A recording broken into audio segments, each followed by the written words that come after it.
নৈহাটিতে গিয়ে এত কিছু জানতে পারবো ভাবতেই পারিনি।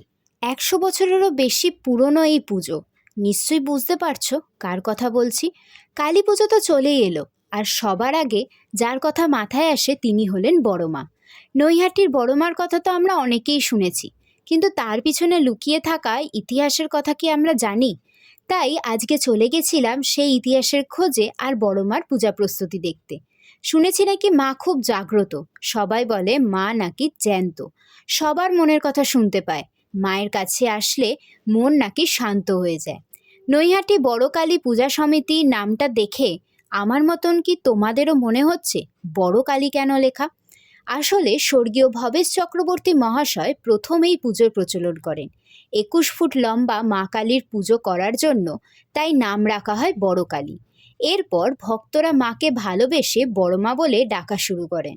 তখন থেকেই লোকমুখে মা নৈহাটি বড়মা নামে পরিচিত হয়।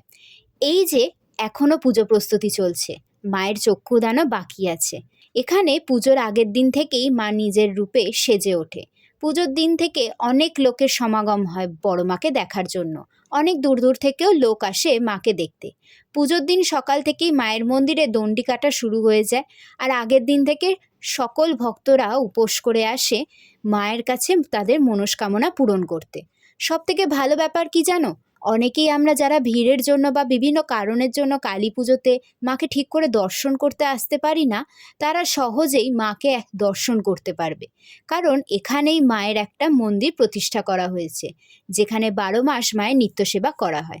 আচ্ছা, তোমরা কারা কারা আসছো নৈহাটির বড় মাকে দেখতে? কমেন্টে জানাতে ভুলো না কিন্তু।